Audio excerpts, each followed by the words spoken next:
more than that. Even if Christian apologetics is not necessary with regard to knowing that Christianity is true, still, apologetics may be very useful, and I think even crucial, with respect to achieving certain other ends. So let me talk about three ends with respect to which I think Christian apologetics plays a vital, indeed a crucial role. Number one is shaping culture. Shaping culture. Apologetics is useful and may well be necessary in order for the gospel to be effectively heard in Western society today. In general, Western society is deeply post-Christian. It is the product of the Enlightenment. The Enlightenment was the age of reason during the 17th and 18th centuries in Europe. The Enlightenment introduced into Western society the leaven of secularism, which has now permeated the whole of Western culture. The hallmark of the Enlightenment was free thought. That is to say, the pursuit of knowledge by means of human reason alone, uninhibited by any sort of authority, particularly from the state or the church. Now, it's by no means inevitable that free thought is going to have to lead to atheistic conclusions. In fact, most of the Enlightenment thinkers were, in fact, believers in the existence of God. In our own day, a person like Antony Flew, for example, by following the prescriptions of free thought, himself came to believe in God near the end of his life.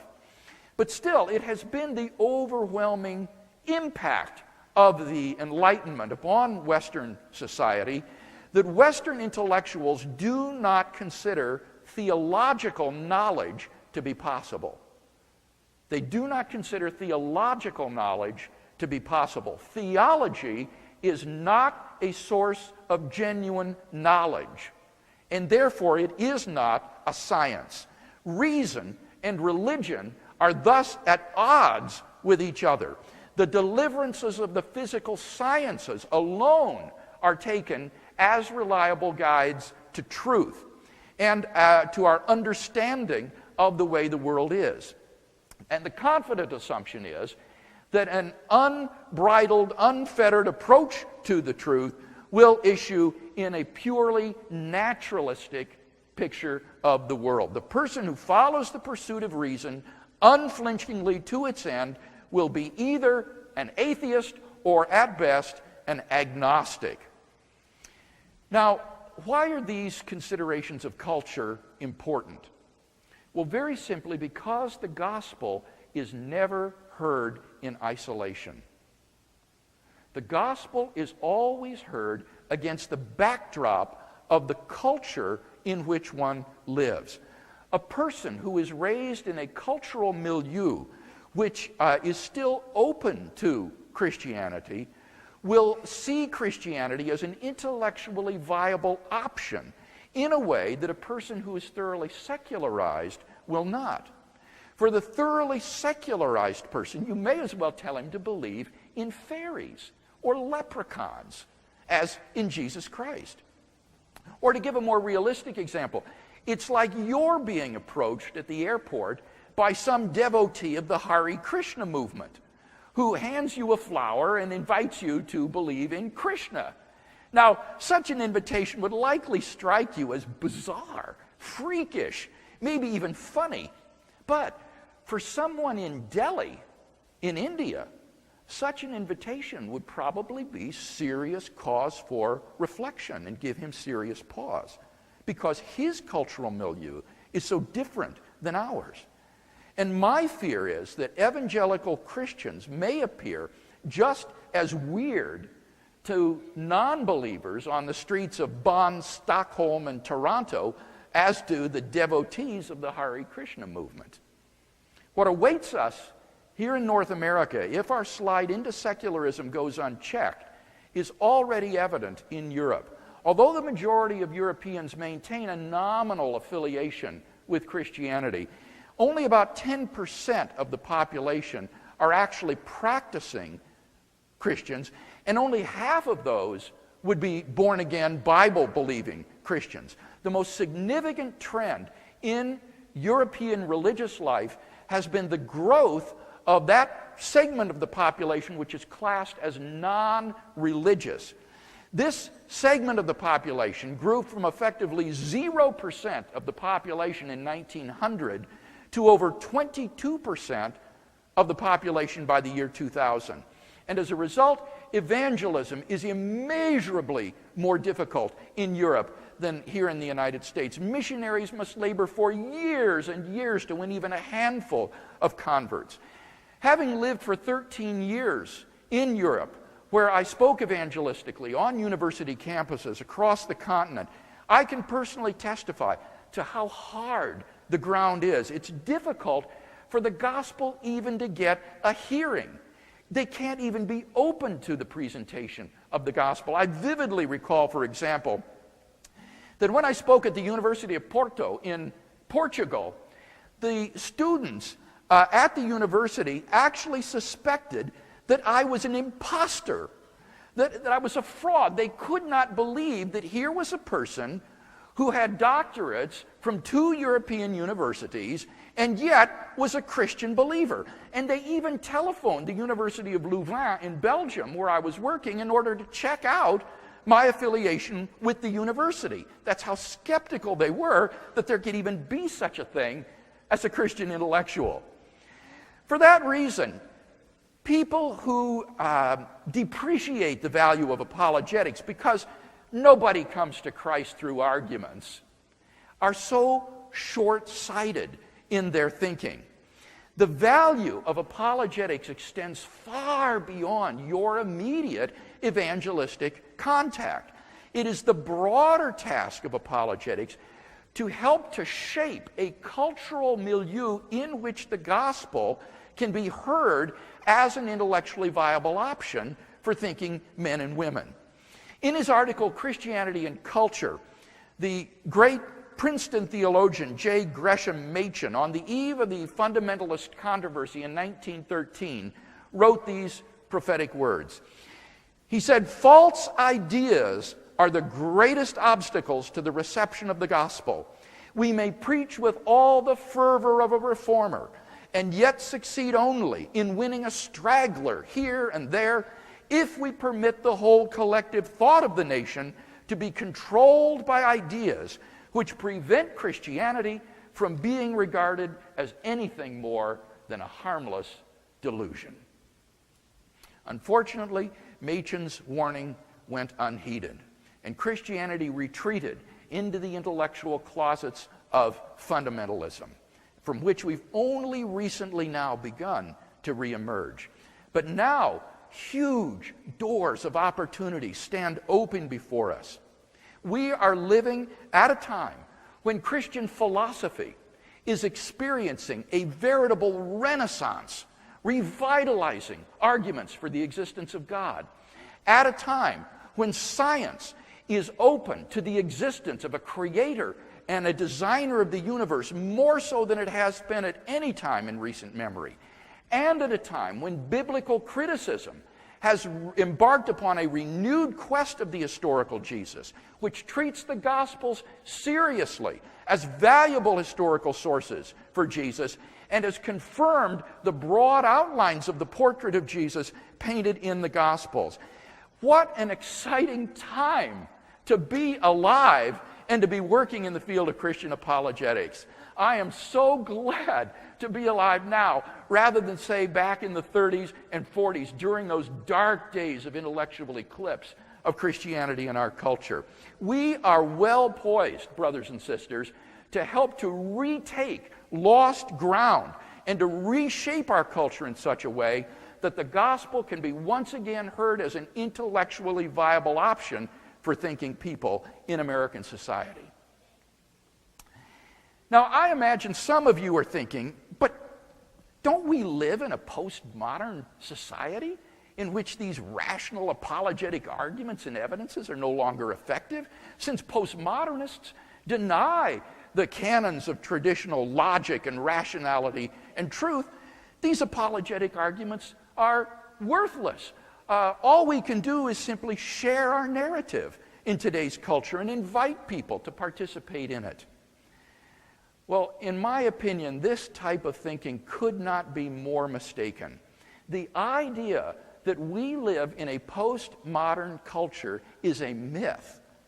The idea that we live in a postmodern culture is a myth which I think is perpetuated by youth ministers and seminarians. In fact, a postmodern culture is an impossibility. It would be utterly unlivable. Nobody is a postmodernist when it comes to reading the labels on a bottle of aspirin or a bottle of rat poison. If you got a headache, you better believe that texts have objective meaning. People are not relativistic when it comes to matters of engineering, science, and technology. Rather, as Sean so beautifully displayed for us, people are relativistic and pluralistic in matters of religion and ethics. But you see, that's not postmodernism. That's modernism. That's just old-line verificationism and positivism, which says that if you can't verify it with your five senses, then it's just a matter of personal preference or emotive expression. We live in a cultural milieu which remains deeply modernist. In fact, I think that postmodernism is one of the craftiest deceptions that Satan has yet devised. Modernism is dead, he tells us. Don't worry about it. You don't need to fear it any longer. Forget about it. It's dead and buried. Meanwhile, modernism, pretending to be dead, comes back around in the fancy new dress of postmodernism, pretending to be a new challenger. Oh, your old arguments and evidences are no longer effective against this new opponent. You better simply get rid of them, lay them down. Instead, just share your narrative. And so Satan deceives us into voluntarily laying down our best weapons of logic and rationality, and as a result ensuring modernism's triumph over us. If we follow this suicidal course of action, then the consequences for the church in the next generation will be catastrophic. Christianity will be reduced to just one more voice in a cacophony of competing voices, each sharing his narrative and none of them commending itself as the objective truth about reality, while scientific naturalism continues to shape our view of how the world really is. Now, of course, it goes without saying that in doing apologetics, we should be humble and relational and invitational. That's hardly an original insight of postmodernism. From the very beginning, Christian apologists have known that we should present the reasons for our hope with gentleness and respect. 1 Peter 3:15. You don't need to abandon the canons of logic, rationality, and truth in order to exemplify these biblical virtues. And as for the idea that people in our culture are no longer interested or responsive to rational argumentation and evidence for Christianity, well, nothing could be farther from the truth. If I might speak from my own experience, for over 20 years, I've been engaged in speaking evangelistically on university campuses in North America and Europe. And I share the gospel in the context of presenting an intellectual defense of Christian truth claims. And I always close my talks with a long period of Q&A with the audience. During all those years, virtually no one has ever stood up and said something like, "Your argument is based on Western chauvinistic standards of rationality and truth," or express some other sort of postmodern sentiment. This just virtually never happens. If you approach the questions rationally, then people respond in a rational manner. If you present scientific and historical evidence for a Christian truth claim, unbelieving students may argue with you about the evidence, which is exactly what you want, but they don't attack the objectivity of science or history itself. If you present a deductive argument for Christianity's truth, unbelieving students might question your premises or raise objections to your conclusion, which is, again, exactly where the discussion should lie, but they don't dispute your use of logic itself. Now, I do find that unbelieving students can be very suspicious of a Christian speaker, and so they like to have both sides of the issue presented. And for that reason, I've found debates to be an especially effective forum for evangelism on university campuses.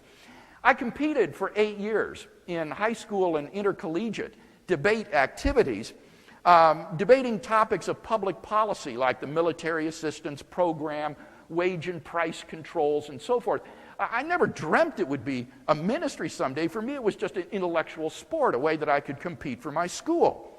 But shortly after finishing my doctorate in theology, I began to receive invitations from Christian student groups in Canada to participate in debates on campuses on topics like, does God exist?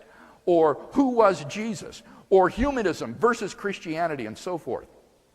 And what I began to discover is that while maybe a few score or a couple of hundred would come out and hear me give a talk, several hundred or even thousands of students would come out to hear a debate between me and a non-Christian professor. So, for example, 2,200 students showed up at University of California, Riverside to hear my debate with Greg Cavan on the historical evidence for the resurrection of Jesus.